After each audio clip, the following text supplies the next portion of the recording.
7వ అధ్యాయం చేయండి. 7వ అధ్యాయం దయచేసి 27 వచ్చిన చదువుదాం మాట తెలుపుతారా? చదువుతాను. ఇజ్రాయేలు దేవా, సైన్యాధిపతి యెహోవా, నీ సంతానం కలగజేస్తుందని నీవు నీ దాసుడే నాకు కనుక ఇలాగూ నీతో మనవి చేస్తున్నాను. నీ దాసుడే నాకు ధైర్యం కలిగాను. యెహోవా నా ప్రభువా, మేలు చేయడానికి నీవు నీ దాసుడే నాకు తెలుసున్నావు.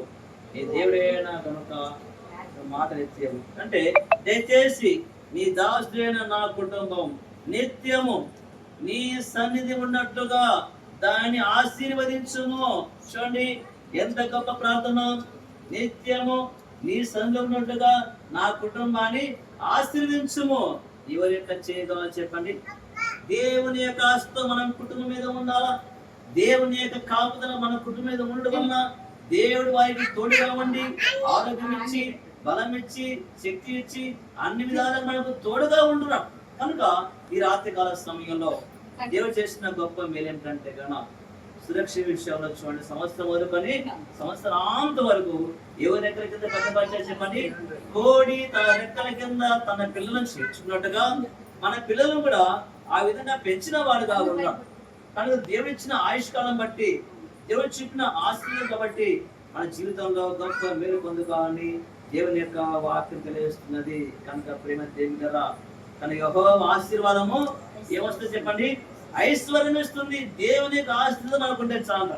నువ్వు ఎక్కడ ఉన్నా, ఏ ప్రశ్నలు ఉన్నప్పటికీ యెహోవా నీ ఆశీర్వాదము నా ఇంటి మీద ఉండాలయ్యా, నీ చెయ్యి నా ఇంటి మీద ఉండాలా, నీ కాపుదల నా ఇంటి మీద ఉండాలా, నీ సంరక్షణ, నీ కాపుదల, నీ భద్రత, నీ సన్నిధి నన్ను విడిచి పోవని వద్దు అని ప్రార్థన చేసుకోవాలా.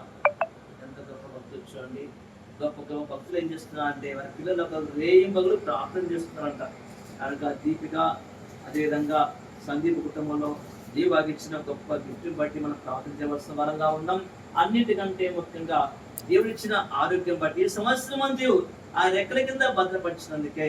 ఎందుకంటే మన పిల్లలంట నగరకు చెక్కిన మూల స్తంభం వల్లే సిద్ధపరిచేశాడు. ఒక స్తంభం ఉండాలంట.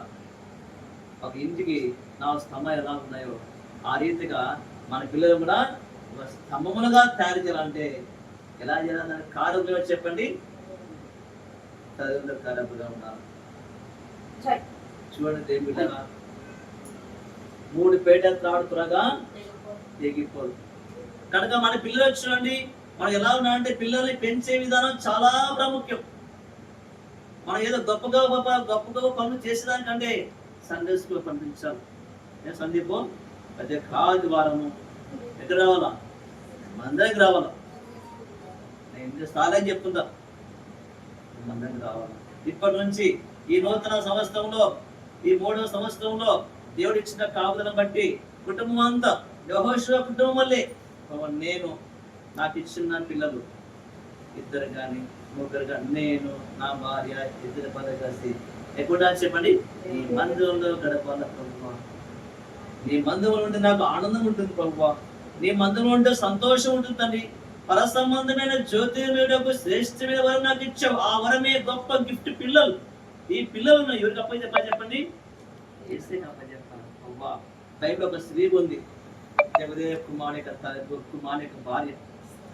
జబదేవ్ యొక్క కుమార్ యొక్క కుమార్ ఏం చేసిందంటే చూడండి, స్థలం ఏం చేసిందంటే దేవుని యొక్క సన్నిధి తీసుకొచ్చిందట. యేసు దగ్గరికి వచ్చి ఏమంటుందంటే, అయ్యా నాకు 2 కుమారులు ఉన్నారు, నేనేం చేయాలనుకుంటా అంటే ఒకరు మీ పక్కన ఒకరిని కుడి పక్కన ఒకరిని నిలబెట్టుకోండి, మరొకరిని ఎడమ ప్రక్కన నిలబెట్టుకొని చెప్పాడు. అమ్మా ఇది సాధ్యమేనా అంటున్నారు ప్రభు.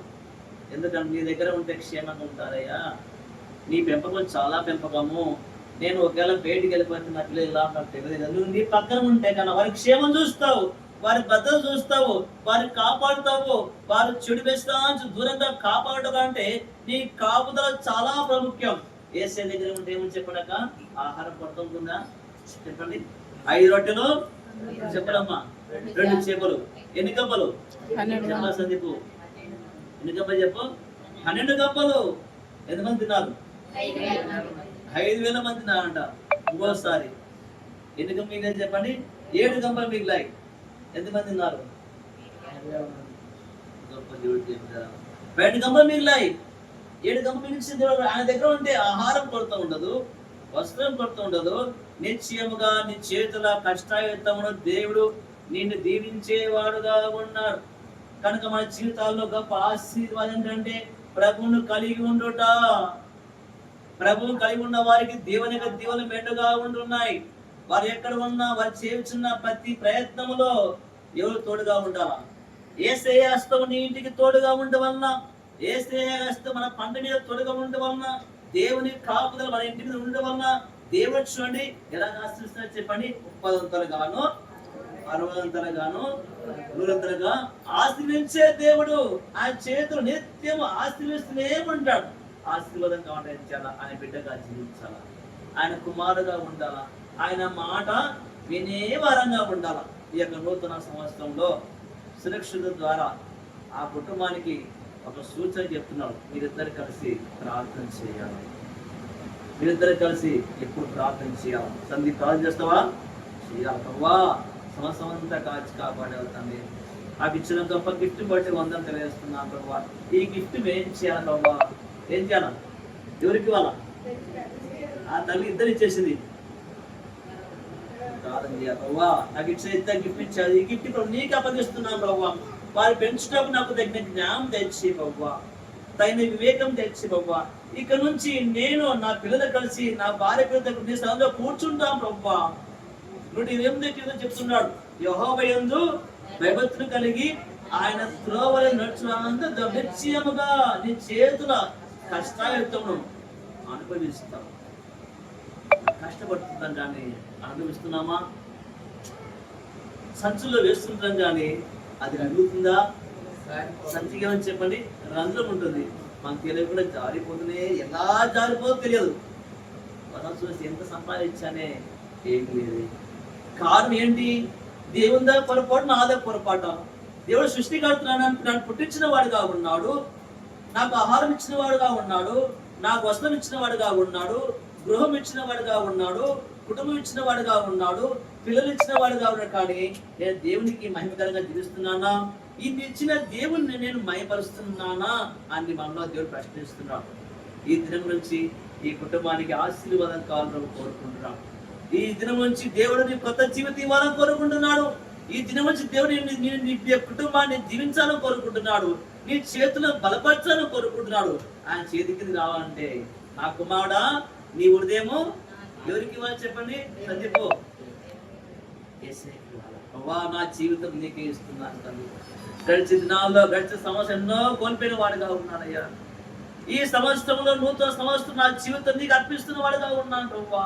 నాకు తోడుగా ఉండి ప్రభువా, శ్రేష్టమైన ఇవి ఇచ్చిన వాడుగా ఉన్నావు, శ్రేష్టమైన కుటుంబం ఇచ్చిన వాడుగా ఉన్నావు, శ్రేష్ఠ రక్షణ ఇచ్చావు ప్రభువా. నా జీవితంలో నేను మయపరిచే భాగ్యం తెచ్చమని ప్రభు ఎల్ల కాలం మయపరుస్తూనే ఉండాలి. కనుక ప్రేమ దేవుడరా, కనుక నీవు దేవుడు చెప్తున్న మాట ఏంటంటే నీవు జీవిత సంవత్సరంలో అధికమని చెల్లించిన దేవుడు. కనుక దేవుని యొక్క వాక్యం తెలియజేస్తుందంటే యెహోవా నా కాపరి, పచ్చి గల చోళ్ళ పరిత చేసేవాడుగా ఉన్నాడు. జీవిత కాలం అంతే ఈ సౌలు నేను ఉంటున్నాను బాబా అని ప్రార్థన చేస్తున్నట్టే కన్నా దేవుడి కుటుంబంలో చేసిన గొప్ప మేలును బట్టి, దేవుడు చెప్పిన కాపుదలను బట్టి, సురక్షిత విషయంలో 2 సంవత్సరాలు కాల్చి కాపాడి 3వ సంవత్సరం తెలిసిపెట్టడానికి దేవునికి మనము స్తుతి చేద్దాం, ప్రార్థన చేద్దాం. మొట్టమొదటిగా తల్లి ప్రార్థన చేయాలి. చేయండమ్మా, దీనిక మార్చి చేయాలా. ఎవరి పత్రేది? ఎవరికి పత్రి? పాప ప్రవ్వా 2 సంవత్సరాలు కాల్చి కాపాడా ప్రవ్వా. నువ్వు చేసిన మేలు బట్టి వందనం తెలియజేస్తున్నాం ప్రవ్వా. ఇచ్చిన ధ్యాయం మనం చిన్న మార్చి చేయాలి. ఇద్దరు చేయాలి, తల్లి చేయాలా. సందీపో చేయండి, దీనిక చేయమా.